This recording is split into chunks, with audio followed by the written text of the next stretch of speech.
Hello and welcome back to the Forged Alliance for Retard series with your host Nibelosky, bringing you some 4v4 higher level action on Aragon version 2. Sorry again, it's been quite a while since I've uploaded. I've been a very busy man, but I'm happy to bring in you. Talking about 4v4, it's actually a 5v5.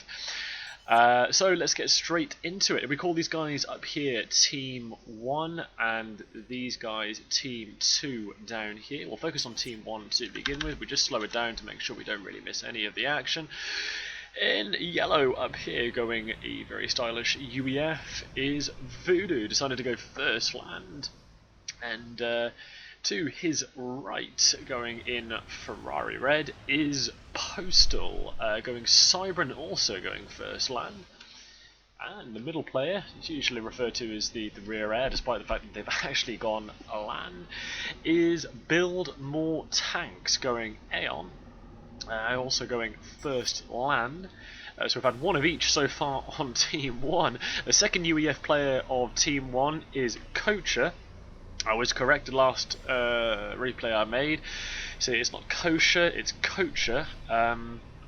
So yeah, he's also second UEF, also first land, and last, certainly not least, going lime green down here in Seraphim is Memphi. So two UEF players are Cybran, an Aeon, and a Seraphim player. So Team 1 covering all the bases in terms of factions and teams. And we go down to the secondary team down here, going a sort of a milder green colour. God only knows what it is. It is Tanako Asius. I've been told how to pronounce it, but I'm just going to say Asius for the rest of the game because I don't know how else to say it. And going down here, a familiar face to actually my casts, going his customary purple is Bloodier. Deciding that he's going to go UEF and first land as well, walking in slow motion towards the centre. Going pink and UEF as well down here is Artifacts. Deciding that he's going to concentrate more on the economy, getting up the hydro and so forth before pushing his commander anywhere near to the front. The first two scout units out from Team 1 in the form of a Mole and Hunter belong to Santa Claus, very seasonally named. Deciding to go Cybran first land. You can see a bit of a pattern emerging here. This seems to be a fairly land-dominating map. And last, on Team 2, is Laneless, going UEF first land, and producing the same old usual mass and power plants and so forth. Just to discuss the map before we sort of get back into it. Aragon tends to be one of those maps where it's divided into the three typical war zones. More open than the other two, of course, is the central area here with a fair amount of mass to be claimed. But what you find is that the flanking players here, in the form of Voodoo and Asius, will tend to find themselves fighting for this flank over here, and Memphi and Laneless fighting for this one down here. The plateaus themselves, I believe, are accessible. Yes, they are, you can see there. So on both sides you will be seeing hopefully some movement onto the plateaus, perhaps some strategic play using the height advantage. Right, we wrap this up back onto +2, the first real scouting units coming out from Santa Claus. And if you can see from their perspective, well, I think what often is forgotten about these games is that when you watch a replay, of course, you think, well, you know, why didn't somebody do this or that? But when you've got to remember that is their perspective, you tend to miss quite a bit in the fog of war. But these pro players, of course, have a bit of a sixth sense for the dangers of things. It does look as if that Hunter and Mole, as far as I can see, have been spotted. It does look as if Coacher is making a bit of a play for the centre at the start here. And we do have a transport coming out from Bloodier, a pretty stacked transport, as it were. Also from Build More Tanks, both players making a play for this left and flank. Interestingly enough, Build More Tanks deciding that he's more interested in the reclaim to begin with than the land factory. But I can imagine these two are going to be scrapping it out to make sure that they have the economic advantages. A little surprising that the transport came from Bladir rather than Asius, but I'm sure Asius has his own problems to contend with, especially with Voodoo pushing into the triple mechs on the side here. As for the right-hand flank, it does look as if Laneless has managed to secure his flank quicker than Memphi, although more often than not you tend to find that sometimes players sacrifice these things for other reasons, whether it be teching or any other advantage. We do have a bomber out from Memphi trying to perhaps soften up the ground forces. He has managed to take this plateau here though.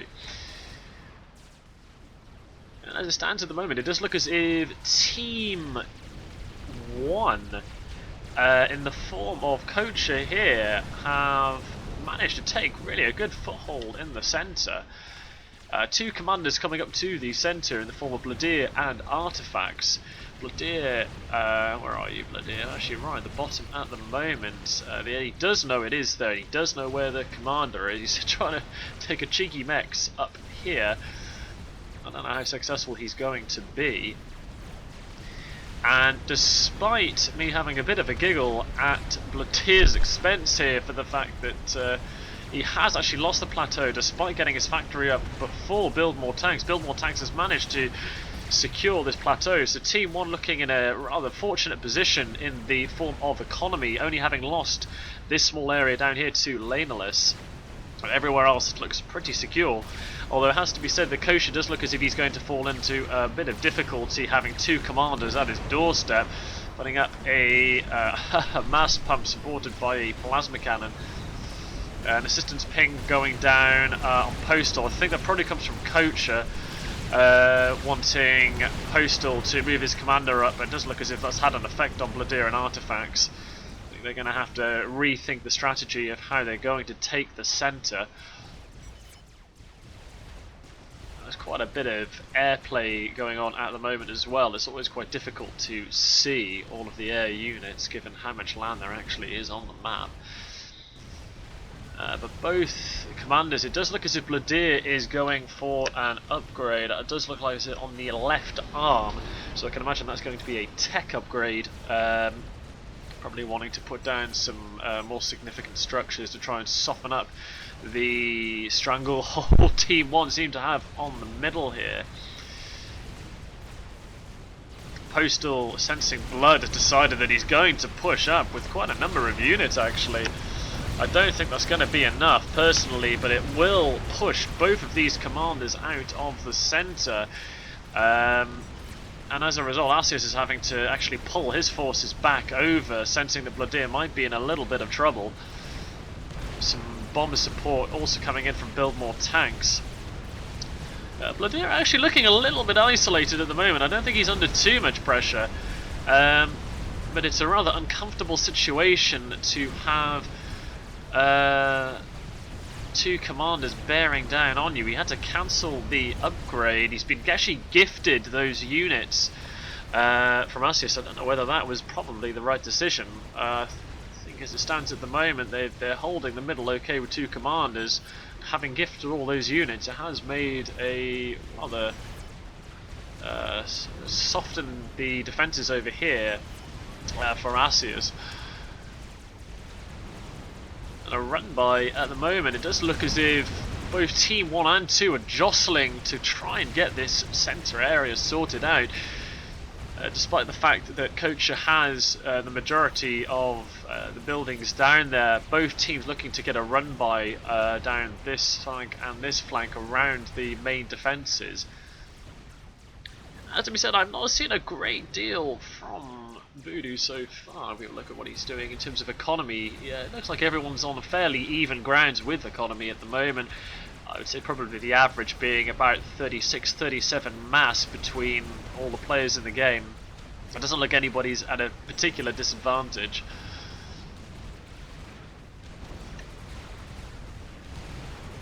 I'll keep an eye down here as well. It does look as if Memphi and Leylandus are about to find themselves in a bit of an engagement. as it stands so far, it does look as if Santa Claus getting himself involved in the action as well. If you look at it from that perspective, it does look as if Team 1 is slowly but surely losing that hold on the centre, having Santa Claus come in and not supporting Laneless, who doesn't really need it at the bottom here. Does look as if it's 3 commanders against 2. The fact that Build More Tanks is concentrating really on the plateau, I think that's a fantastic play. The fervours, their deadly accuracy, and a few bombers as well. I think that's Asius pretty much out of contention for supporting that flank. He has got a few Mantis left there, but in comparison to Voodoo, he's really managed to hold on to that choke point. Surprisingly, Voodoo deciding not to take advantage of it just yet. And down here we do finally have that engagement. Memphi with the gun upgrade. Laneless, you can see, overcharging there. And I'm going to have to go to split screen because I want to track this commander battle in the centre down here as well. It does look as if Team 2 have managed to literally storm the centre.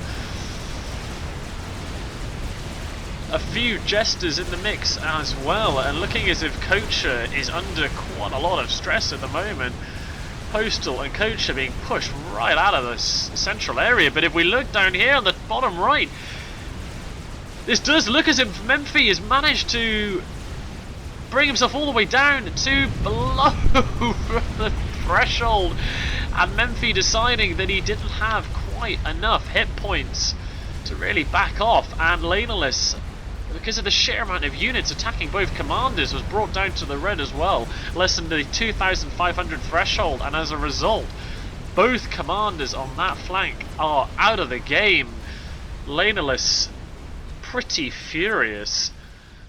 Memphi explaining that he messed up the start, so he decided to try and take out both of them.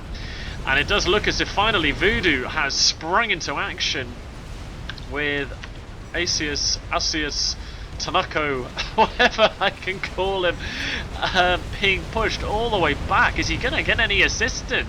He is. Bladir is bringing his units back to support his teammate, because if that push manages to get to the base, he is going to fall under threat himself, so he needs to support his friend. And because of both teams losing a player down here, because Santa Claus had already managed to push through the centre, he looks to be fairly unopposed from Kocher and Build More Tanks on this flank. So it seems like a bit of a yin and yang tactic going on at the moment, with Voodoo pushing down the left and Santa pushing up the right. It does look as if Asius has managed to survive that incursion with the help of Bladir bringing back his units.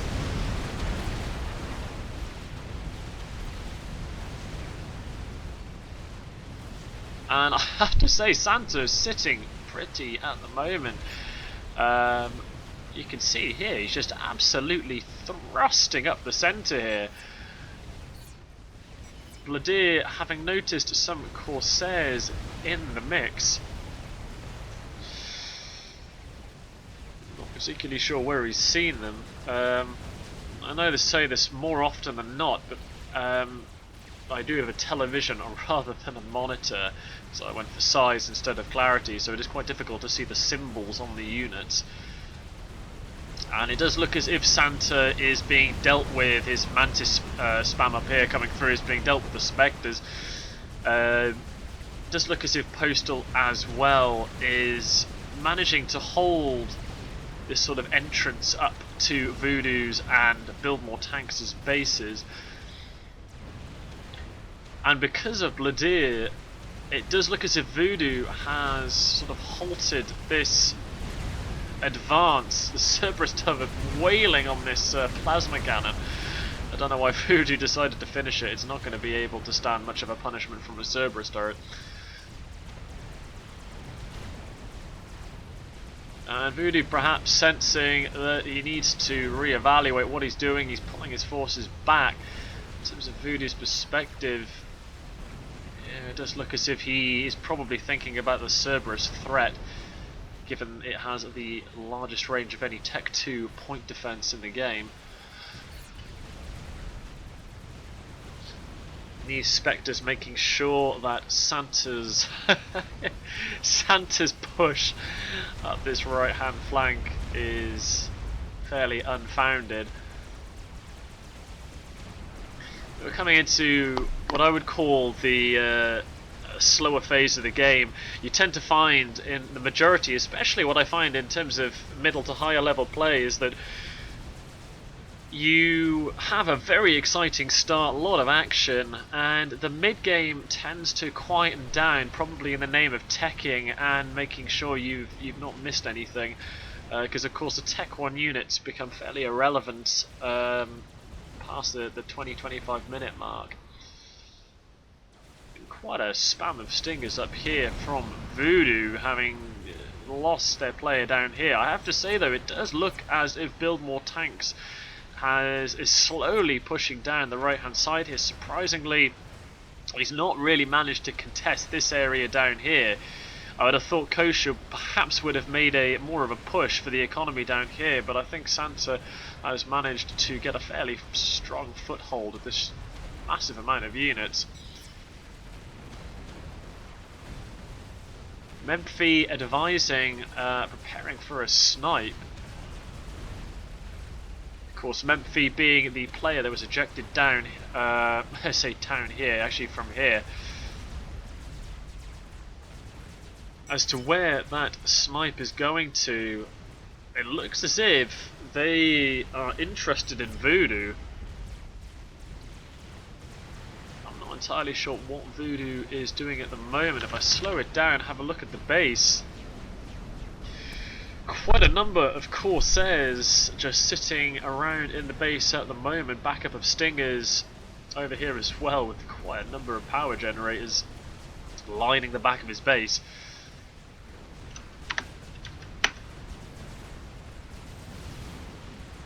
Bringing up to normal speed.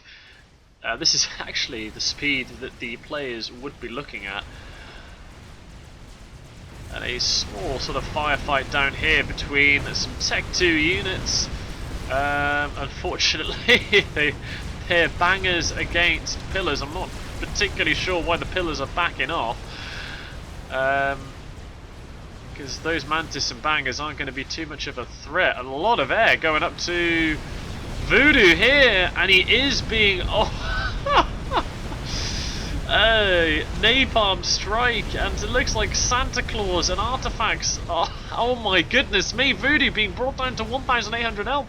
He is dancing within an inch of his life, and that is a huge coordinated airstrike on Voodoo. I don't know whether he's going to be able to dance his way out of the napalm. He's managed to be brought down to 800 hit points.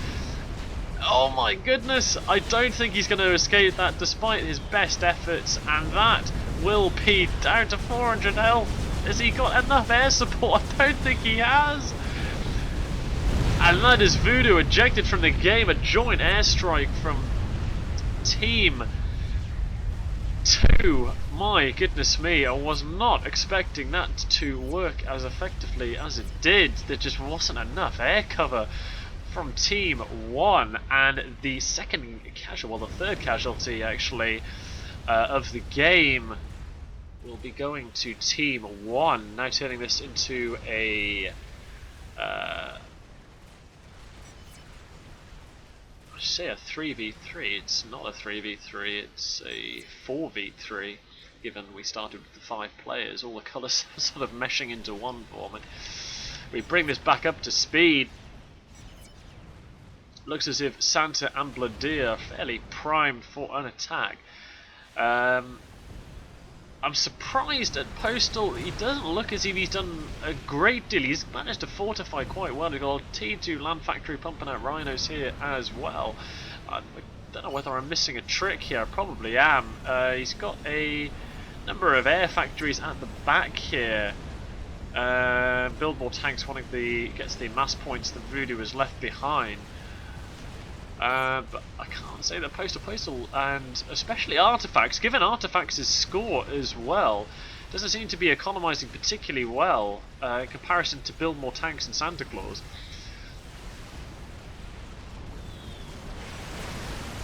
The absolute brutal attacks, airstrikes from the Corsairs, making sure his poor pillar doesn't make it through. Let's concentrate on this guy here.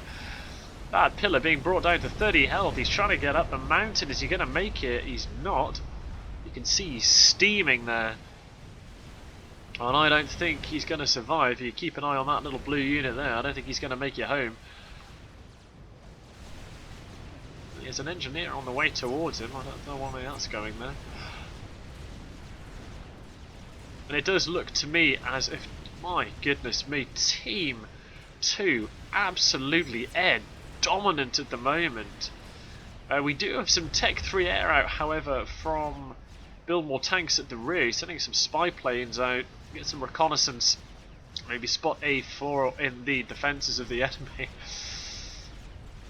I'd say at the moment though, the attack should not really, from Team 1, be going down to this area here. The only part that they're going to manage to push through is Asius's base down here. He has got Artifacts on the front line though, supporting him. They bring this back up to +2 again. It does look as if we've gone into this sort of stale part of the game. If we look at the economies, it does look as if Build More Tanks and Asius have general mass domination. Kosher as well at 153. I'm quite surprised Postal and Artifacts seemingly quite struggling. Artifacts surprising because he is the rear air player. I'd imagine he would have had more time to economise than the other players unless I've missed something, which is more often the case in these games.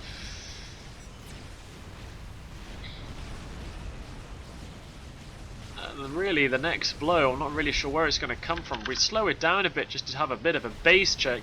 We've already looked at Postal's base at the front and the rear, but we do see a GC being put up by Build More Tanks. That's about 33, that's about a third done, just over a third done.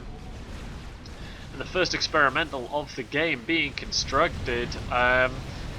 Coacher putting out some Percivals. Down here with Santa as well. Oh dear, not sure. Santa just looking really, I think, to concentrate on making sure he keeps pushing out units. No other experimentals that I can see, certainly not from Bladir. And there seems quite a few commander upgrades going on at the moment. Let's see what both teams can see. So from Team 2's perspective, this is what they are able to see at the moment. A great deal. And from Team 1's perspective, my goodness, they can certainly see the air threat coming. Seems so much calmer when you are only looking from one team's perspective. What I like to see in these games is that if you concentrate on the chat at the bottom left, even the players that have been ejected from the game still managing to provide ideas and intel of anything their teammates might have missed to try and ensure that despite the fact that they're out of the game, that the team still does win.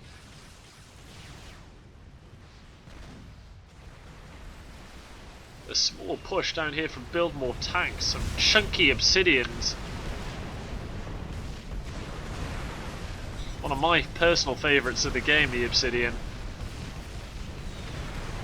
Just absolutely rock solid shields and armour on those things, worth 2 rhinos.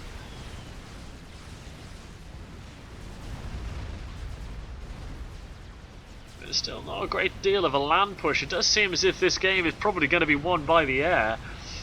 It looks as if Team 2 certainly has the advantage. On a number of units, I think some interceptors getting taken out over this base. That GC nearly finished now. Team 2, I think they've probably seen the GC. Yes, they have. There's a bug going up over here. And that bug is going up extraordinarily fast in comparison to that GC. Oh, my goodness me. We're looking at Asus.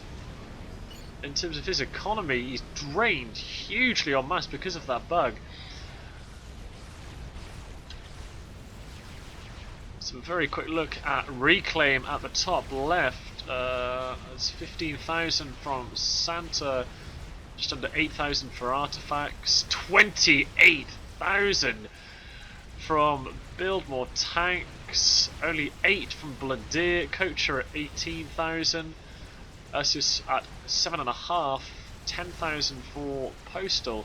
So out of all of them, Build More Tanks, the Reclaim champion, although I have to say they're probably to do with the fact that Voodoo's ejection up here has given him that mass advantage. Got some ambassadors on their way to Build More Tanks base. I can tell you in the vanilla version of Supreme Commander that I play, those ambassadors do not hit their targets. But I believe in FAF they have a little more luck. Targeting computers being readjusted.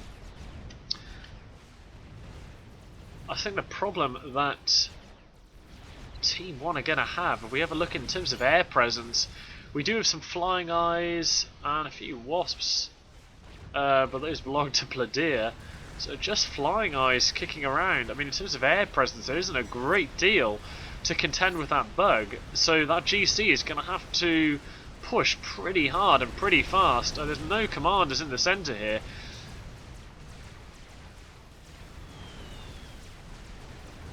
And those ambassadors from Bladir getting rid of the rear part of poor Postal's base. I think Postal's got a great deal he can do, given that Bladir has the Wasp supporting. Was picked up, however, by a Corona from Build More Tanks. And that was back up to +1 again. And that bug is absolutely out and ready to go. Have Team 2 spotted it? Yeah, I'm not sure whether they have.